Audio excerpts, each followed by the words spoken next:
අපි එළිදරව් කරන් තිබෙනවා මේ සල්ලි කොහොමද පිට කරේ කියලා. සාමාන්‍යයෙන් පිට කරලා තියෙන්නේ TT ක්‍රමය හරහා. ඇඩ්වාන්ස් පේමන්ට් ගෙවලා තියෙනවා. බහන්න ඇවිල්ලා නැහැ. 2023 ඉඳන් මේ වෙනකොට TT හරහා ගෙවීම් කරලා ඇඩ්වාන්ස් පේමන්ට් කරලා තියෙනවා ඩොලර් බිලියනකට ආසන්න ප්‍රමාණයක්. හැබැයි බහන්න ඇවිල්ලා නැහැ. ඩොලර් බිලියනක ආසන්න වශයෙන් ගත්තොත් රුපියල් බිලියන 300ක්. රුපියල් බිලියන 300ක සල්ලි ගෙනියන්න පුළුවන් කාටද මේ එළියට? සාමාන්‍ය කෙනෙකුට ගෙනියන්න බෑ.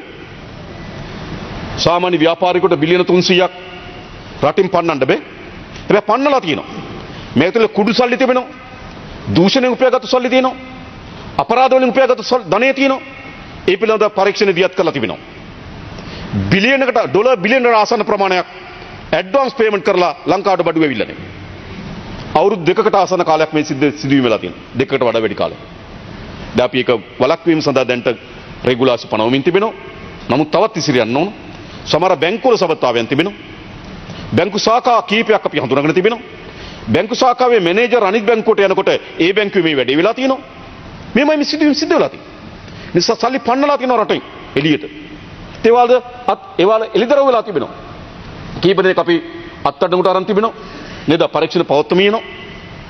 මේ සල්ලි පන්නපු අය. මේ දූෂණයත් එක්ක අපේ රටේ ඒ දූෂණයෙන් උපයා ගන්න ලද ධනය තමයි ඩොලර් හරහා එළියට ගිහින් තියෙන්නේ. ලංකාව ඇතුළේ උපයා ගන්න රුපියල් වලින් වෙන්න පුළුවන්. හැබැයි රටින් පන්නලා තියෙන ඩොලර් ලෙස. ඒ නිසා මේ රටේ ආර්ථිකයත් සමාජ දෙයත් බිඳවැටීම සඳහා ඒ දූෂණයන් ඉවල් වී තිබෙනවා. ඒවට විරුද්ධ පරීක්ෂණ කරන්න ඕනේ නැද්ද? කිසි කෙනෙක්ගේ පෞද්ගලික පරිගැනීමක් පෞද්ගලික කෝන්තරයක් පිරිමා ගැනීම වමනාවක් අපිට නැහැ. අපි දැන් අවුරුදු දෙකකට ආසන්න කාලයක් ගත වෙමින් තිබෙනවා. පරිගන්නව නම් පරිගැනීම වෙන්නේ බලයගත් මොහොතේම පරිගැනීම කියනවා වෙන්නේ එහෙම. මේ පරිගැනීම නෙමෙයි. මේ විධිමත් මේ පාර්ලිමේන්තුව විසින් දූෂණය අල්ලස මැඩ පැවැත්වීම සඳහා ශක්තිමත් නීති සම්පාදනය කරලා දුන්නා. කාලයක් අවශ්‍යයි. ඒ විමර්ශනය කිරීම සඳහා ආයතන ස්ථාපිත කරා. ආයතන ස්ථාපිත කරා විමර්ශනය කරන්න. සමහර විමර්ශන ආයතන බිඳ වැටිලා තිබුණේ. ඒ විමර්ශන ආයතන ශක්තිමත් කරලා දුන්නා. නීතිපති දෙපාර්තමේන්තුව අලුතෙන් නිලධාරීන් බදව ගන්න කියලා කිව්වා. අධිකරණයට විශාල ප්‍රමාණයක් මේ නඩු ප්‍රමාද වෙනවා. වෙනම මහාධිකරණ කීපයක් අපි මහාධිකරණ 7ක් අපි අලුතෙන් හැදුවා. ඇයි? මේ ක්‍රියාවලිය ඉක්මන් කළා නිසි පරිදි අධිකරණ කරා දඬුවම් දීම තමයි අපේ අපේක්ෂාව. ඒ පරිගැනීම කියන්න පුළුවන්. ඒ පරිගැනීම නෙවෙයි. ඒ විධිමත් නීත්‍යානුකූල ක්‍රමවේදයකට මේ රටේ දූෂිතයන් හොයාගෙන යනවා. දූෂිතයන් අධිකරණයට යොමු කරනවා. ඒ කවුරු හරි කල්පනා කරන පරිගැනීමක් ලෙස පරිගැනීමක් නෙවෙයි. මේ දූෂණයෙන් උපයා ගන්න ධනය මේ පාතාල මේ කුඩු ව්‍යාපාරෙන් එක ගැට ගහලා තිබෙනවා. මේ එකක් වෙනම නෙවෙයි පවතින්නේ. කුඩු සල්ලි අපරාධකරුවන්ගේ සල්ලි දූෂණයෙන් උපයා ගන්න සල්ලි ඔක්කොම ගිහිල්ලා තියෙන TT හරහා වැඩි ප්‍රමාණයක් ගිහින් තියෙනවා. අපි ඒක හොයන්න ඕනේ නැත්. මේ දූෂණය මැඩ පැවැත්ම සඳහා ගනු ලබන ක්‍රියාමාර්ගව ඒකේ ප්‍රධාන කාර්යභාරයක් අල්ලස්සෝ දූෂණ විමර්ශන කොමිසාව විසින් ඉටු කරනවා. ඒ වගේම FCAD ආයතන විසින් ඉටු කරනවා. නීතිපති දෙපාර්තමේන්තුව විසින් ඉටු කරනවා. ඒ ආයතන වලින් කීර්තිමත් ඒ සඳහා මැදිහත් වන නිලධාරීන් හඹාගෙන ගිහිල්ලා ප්‍රහාර එල්ල කරන්න පටන් ගන්න තියෙනවා විපක්ෂ විසින්. මේ කියන්නේ මොකද්ද?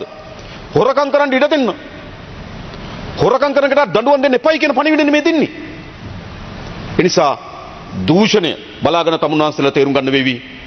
මේ රටේ අපේ රටේ ජනතාවගේ මහා ජනයාගේ ධනය හොරකම් කරපුවාට දඬුවම් දීමේ අපේක්ෂාවක් තිබුණා. ඒක දීර්ඝ කාලයක් ඒක පක්ෂ ભેද තිබුණේ නැහැ ඒකට. මහා ජනයාගේ දේපල හොරකම් කරපු කෙනාට දඬුවම් දීම පිළිබඳ පක්ෂ ભેද තිබුණා.